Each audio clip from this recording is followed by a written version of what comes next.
দর্শক শুভেচ্ছা, আমন্ত্রণ চট্টগ্রাম 24 আপনাদের সাথে আছি আমি জুবাইর মঞ্জুর। দুর্যোগপূর্ণ আবহাওয়ায় প্রশাসনের নিষেধাজ্ঞা উপেক্ষা করে সেন্ট মার্টিনে গিয়ে আটকা পড়েছেন ৩ শতাধিক পর্যটক। আর টেকনাফ থেকে দ্বীপে ফিরতে পারেনি ১০০ জনের মতো স্থানীয় বাসিন্দা। সংশ্লিষ্টরা জানান, বৈরী আবহাওয়ার কারণে টেকনাফ সেন্ট মার্টিন নৌরুটে পর্যটকবাহী জাহাজ চলাচলের অনুমতি দেয়নি প্রশাসন।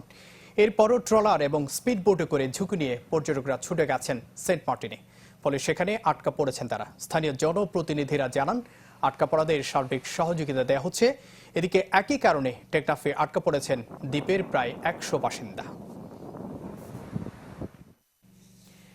প্রায় ১.৫ বছর পর খুলল চট্টগ্রাম বিশ্ববিদ্যালয়ের সব আবাসিক হল। সকালে হল খুলে দেওয়ার পর বরণ করে নেওয়া হয় শিক্ষার্থীদের। এতে করোনার টিকা নেওয়া শিক্ষার্থীদেরই কেবল হলে তোলা হচ্ছে।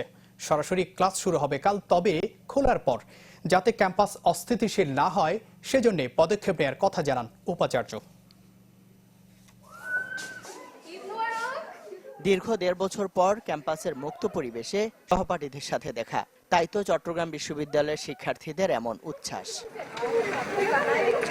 সোমবার বিশ্ববিদ্যালয়ের সবকটি আবাসিক হল খুলে দেওয়ার পর গল্প আড্ডায় মেতে ওঠেন শিক্ষার্থীরা। কথার ঝাঁপি খুলে বসেন বন্ধু সহপাঠীদের সাথে। খুবই ভালো লাগতেছে, খুবই এক্সাইটেড। সবার সাথে দেখা হবে, বন্ধু বান্ধবী, আবার আগের মতো করে আড্ডা হবে। আসলে প্রাণের একটা জায়গায় ফিরে আসা মনে হচ্ছে যে আসলে প্রাণ ফিরে পেয়েছি এমন একটা বিষয়, যেখানে মানে হলে আসলে ফ্রেন্ডামি থাকে একটা আনন্দ, ক্যাম্পাসে একটা হল সেটা আলাদা একটা গর্ব। স্বাস্থ্যবিধি মেনে আমাদেরকে হলে ওঠার সুযোগ করে দিয়েছে, এজন্য সবাইকে ধন্যবাদ। আশা করব বিশ্ববিদ্যালয় প্রশাসনের কাছে যে তারা খুব দ্রুততম সময়ের মধ্যে যে ব্যাকলগটা সেটা কাটিয়ে উঠতে পারবে। ছাত্রছাত্রীদের বরণ করে নিতে হল কর্তৃপক্ষেরও প্রস্তুতির কোনো ঘাটতি ছিল না। ফুল, চকলেট দিয়ে স্বাগত জানানোর পাশাপাশি হলের আবাসিক শিক্ষার্থীদের হাতে মাস্ক, স্যানিটাইজার সহ সুরক্ষা সামগ্রীও তুলে দেয় হল কর্তৃপক্ষ। আমরা এখানে গেটে জাস্ট কনফার্ম করছি যে ওদের ভ্যাকসিন দেওয়া আছে কিনা, কমপক্ষে একটা ডোজ। তারপরে কনফার্ম করছি যে সে আমার হলের আবাসিক ছাত্রী কিনা। এটা হলে আমরা তাকে ফুল দিয়ে বরণ করছি, চকলেট দিচ্ছি। দুপুরে আমরা একসাথে খাবো বলে আমরা তাদেরকে বলে দিচ্ছি যে দুপুরে একসাথে আমরা ক্যান্টিনে খাবো। আমরা ছেলে মেয়েদের কাছে একটা মেসেজ দিতে চাই, হলে থাকলে অবশ্যই স্বাস্থ্যবিধি মানতে হবে। স্বাস্থ্যবিধির বেলায় আমরা বিশ্ববিদ্যালয় প্রশাসন থেকেও কিছু মাস্ক এবং স্যানিটাইজার ব্যবস্থা করা হয়েছে। সকাল থেকে সবগুলো হলে গিয়ে গিয়ে সেখানকার প্রস্তুতির বিষয় পরিদর্শন করেন বিশ্ববিদ্যালয়ের উপাচার্য। বলেন, করোনার স্থবিরতা কাটিয়ে পুরোদমে ক্যাম্পাস চালু করতে সব পদক্ষেপ নিচ্ছেন তারা। আমাদের মূল লক্ষ্য হলো আমাদের ছাত্রছাত্রীরা আগের মতো এই ক্যাম্পাসটা মুখরিত করে রাখবে, শান্তি শৃঙ্খলা বজায় রাখবে। আমরা চেষ্টা করব সেশন জট কমিয়ে তাদেরকে আমরা ক্লাসমুখী করার জন্য, পড়ার দিকে মনোযোগ দেওয়ার জন্য সেই পদক্ষেপ আমরা নেব। করোনা সংক্রমণ বাড়ায় গত বছরের 18 মার্চ বন্ধ হয় চট্টগ্রাম বিশ্ববিদ্যালয়। এতদিন অনলাইনে পাঠদান পরীক্ষা চললেও কাল থেকে শুরু হচ্ছে সরাসরি শ্রেণী কার্যক্রম। ইমদাদুল হক, চ্যানেল 24, চট্টগ্রাম।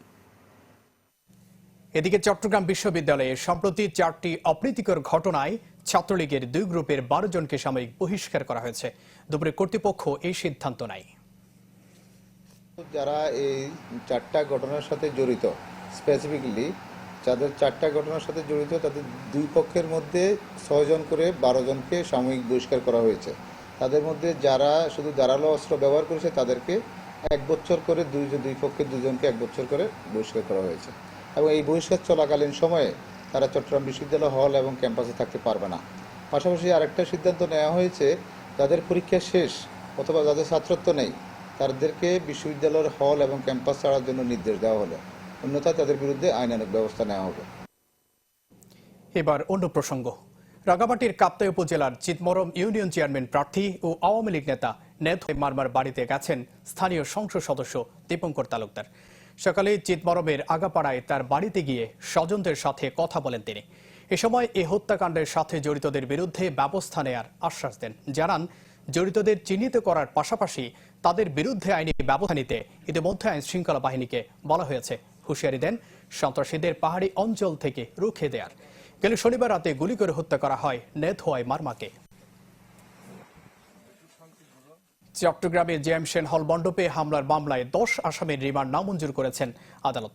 মেট্রোপলিটন ম্যাজিস্ট্রেট মেহনাজুর রহমানের আদালতে আদেশ দেন। কোতোয়ালি থানার ওসি নেজামুদ্দিন জানান, জিজ্ঞাসাবাদের জন্য আসামিদের 7 দিনের রিমান্ড চাওয়া হয়েছিল। পুনরায় রিমান্ড আবেদনের কথা জানান তিনি।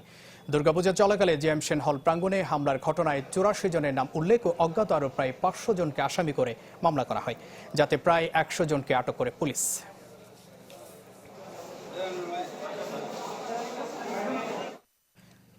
দেশের বিভিন্ন স্থানে সাম্প্রদায়িক হামলার প্রতিবাদে বিক্ষোভ সমাবেশ ও মানববন্ধন হয়েছে চট্টগ্রামে। নগরীর চারাগি পাহাড়ে সাম্প্রদায়িকতা বিরোধী তরুণ উদ্যোগ আয়োজিত এই সমাবেশে বক্তারা বলেন, আগের কোনো ঘটনার বিচার হয়নি বলে আবারও সাম্প্রদায়িক শক্তি হিন্দু সম্প্রদায়ের মন্দির, মণ্ডপ আর বাড়িঘরে নৃশংস হামলার সাহস পেয়েছে। এই শক্তির বিরুদ্ধে শুভবোধ বুদ্ধি সম্পন্ন সব শক্তিকে ঐক্যবদ্ধভাবে প্রতিরোধ করে তুলতে হবে। খ্যাতিমান সমাজবিজ্ঞানী প্রফেসর ডক্টর অনুপম সেন, সাংবাদিক কবি আবুল মোমেন সহ বিশিষ্টজনেরা এতে যোগ দেন।